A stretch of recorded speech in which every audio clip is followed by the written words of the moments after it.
Hello, Sonane. I'm a mentor who representing the team MJ. ഞാനൊരു കഥ പറയുന്നു. പണ്ട് ഒരു കൃഷിക്കാരൻ ജീവിച്ചിരുന്നു. അദ്ദേഹത്തിന് 2 മൺകുടങ്ങൾ ഉണ്ടായിരുന്നു.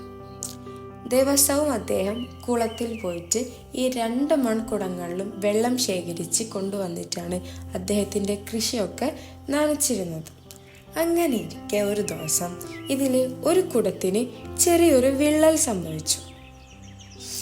അങ്ങനെ അദ്ദേഹം കോരിക്കൊണ്ടുപോകുന്ന വെള്ളം വീട്ടിലെത്തുമ്പോഴേക്കും പകുതിയായി മാറും. ബാക്കിയുള്ള വെള്ളമൊക്കെ ആ വിള്ളലിലൂടെ ഒഴുകിപ്പോകും. അപ്പം എന്ത് ചെയ്തു?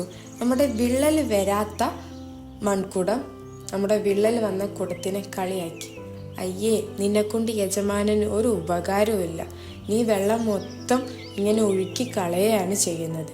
നോക്കിക്കോ, ഇപ്പം അടുത്ത് തന്നെ യജമാനൻ നിന്നെ ഒഴിവാക്കുമല്ലോ. നീ എന്നെ കണ്ടുപിടിക്ക്, ഞാൻ വെള്ളം മൊത്തം ശേഖരിച്ച് വെക്കുന്നുണ്ട്. ഇത് നമ്മുടെ വിള്ളൽ വന്ന കുടത്തിന് ഭയങ്കര സങ്കടം ഉണ്ടാക്കി.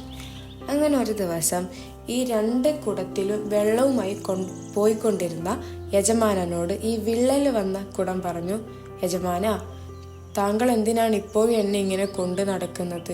ഞാൻ താങ്കൾ ശേഖരിക്കുന്ന വെള്ളമൊക്കെ ഒഴുക്കി കളയല്ലേ ചെയ്യുന്നത്. താങ്കൾക്ക് എന്നെ ഒഴിവാക്കിക്കൂടെ? അപ്പോൾ നമ്മുടെ യജമാനൻ പറഞ്ഞു, ആര് പറഞ്ഞു നീ വെള്ളമൊക്കെ ഒഴിവാക്കി കളയാന്ന് ചെയ്യുന്നത്? നീ ഒന്ന് തിരിഞ്ഞു നോക്കിക്കേ. തിരിഞ്ഞു നോക്കുമ്പോൾ അവർ നടന്നു വരുന്ന വഴിയൊക്കെ ചെറിയ ചെറിയ ചെടികളും പുൽമേടുകളും ഒക്കെ ഇങ്ങനെ വളർന്നു വരുന്നുണ്ട്.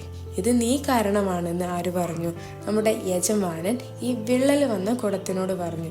മറ്റേ വിള്ളൽ വരാത്ത കുടം എനിക്ക് ചെയ്യുന്ന ഉപകാരത്തേക്കാൾ കൂടുതൽ നീയാണ് എനിക്ക് ഉപകാരം ചെയ്യുന്നത് എന്നും യജമാനൻ ഈ വിള്ളൽ വന്ന കുടത്തോട് പറഞ്ഞു. ഇത് കേട്ടതും നമ്മുടെ വിള്ളൽ വന്ന കുടത്തിന് ഒരുപാട് സന്തോഷമായി. അപ്പം നമ്മുടെ വിള്ളൽ വരാത്ത കുടം നാണിച്ച് തല താഴ്ത്തി നമ്മുടെ വിള്ളലുള്ള കുടത്തിനോട് സോറി പറഞ്ഞു. അപ്പോൾ ഇതിൽ നമുക്കുള്ള ഗുണപാഠം എന്താണെന്ന് വെച്ചാൽ, മറ്റൊരാളുടെ കുറവുകൾ കണ്ട് നാം അവരെ ഒരിക്കലും കുറ്റപ്പെടുത്തരുത്. കാരണം ഒരു കുറവുകളെ അതൊരു നല്ലതാക്കി മാറ്റാൻ ദൈവത്തിന് സാധിക്കും. മേ ബി ആ കുറവുകൾ നമുക്കും എപ്പോൾ വേണമെങ്കിലും നമുക്കും വരാം. സോ നമ്മൾ ഓരോരുത്തരും ഇപ്പോൾ തന്നെ മനസ്സിൽ ഉറപ്പിക്കാം, ഞാൻ ഇനി ഒരിക്കലും മറ്റൊരാളുടെ കുറവുകളെ കണ്ട് അവരെ പരിഹസിക്കുകയില്ല. അതോടൊപ്പം എൻ്റെ ഉള്ളിലെ കുറവുകളെ ഞാൻ ഒരിക്കലും കുറവുകളായി കണ്ട് സങ്കടപ്പെടുകയുമില്ല. അപ്പോൾ ഓക്കെ, താങ്ക് യു.